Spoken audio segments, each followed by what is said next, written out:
राहा ने कर दिया ज़रियुन के रिश्ते से साफ इनकार सबके सामने। यहाँ पर जैसे ही तारा आकर बता देती है कि राहा बेटा तुम्हारा हमने रिश्ता तय कर लिया है, और नाना जी ने भी आखिर ये बात कही है कि तुम्हारा रिश्ता हम ज़रियुन के साथ कर रहे हैं, और ज़रियुन जैसा अच्छा लड़का नाना जी साहब ने आपके लिए ढूंढा है। लेकिन यहाँ पर राहा बिल्कुल ही कह देती है कि मैं आखिर ज़रियुन के साथ शादी कभी भी नहीं करूँगी, और पहले तो मैं अभी शादी करना ही नहीं चाहती, और मैं अभी ज़िंदगी में आगे बढ़ना चाहती हूँ, अपनी ज़िंदगी में कुछ करना चाहती हूँ, और मेरी ज़िंदगी का भी कोई मकसद है। मैं आखिर ज़रियुन के साथ रिश्ते के अंदर नहीं आना चाहती, और आखिर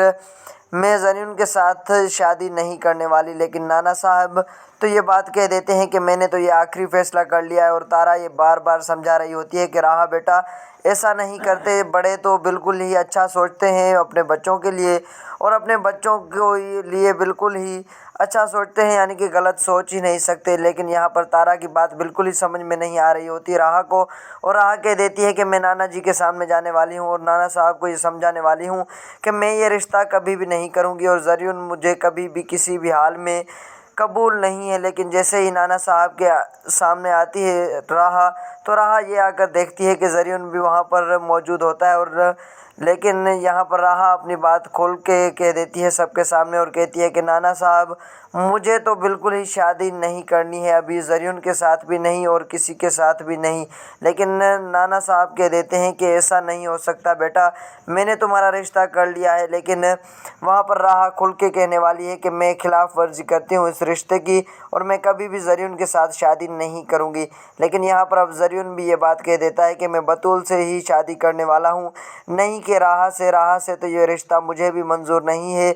तो वहाँ पर वो बतूल का हाथ थाम लेता है और कहता है कि बतूल के साथ ही मैं ज़िंदगी गुजारने वाला हूँ। लेकिन यहाँ पर अब राहा कह देती है कि बिल्कुल ही ठीक कर लिया है ज़रियुन तुमने, ये बात मुझे पसंद आई तुम्हारी, क्योंकि तुमने आखिर मेरे भी जान छोड़ दी, और नाना साहब को भी ये बात बता दी कि आखिर तुम मेरे साथ शादी करना नहीं चाहते, तुमने तो मेरे ऊपर एक बहुत बड़ा एहसान कर लिया है। राहा खुशी खुशी वहाँ से अपने कमरे की तरफ आ रही होती है, तो वहाँ पर गहरी सोच में गुम हो जाती है कि आखिर जिस शख्स से मैं कल मिली थी वो आखिर मेरे बाप हैं। ये बात वो सोचती है, सबके सामने लाना नहीं चाहती, लेकिन तारा को आखिरकार मजबूरन बताना ही पड़ता है। वो तारा को कह देती है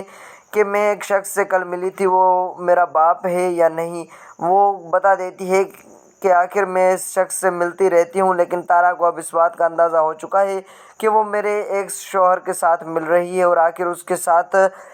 यानी अपने बाप को इसने ढूंढ ही लिया है। लेकिन राहा अब कह देती है कि तारा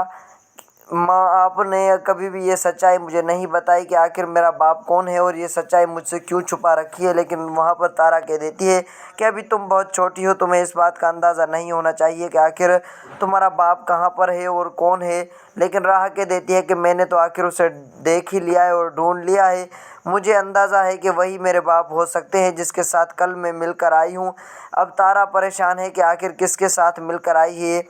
राह, और लेकिन अब ज़रियुन और राहा का रिश्ता टूट चुका है, क्योंकि सबको पता चल चुका है कि ज़रियुन और बतूल एक दूसरे से मोहब्बत करते हैं, तो उनका जोड़ बिल्कुल ही अच्छा है।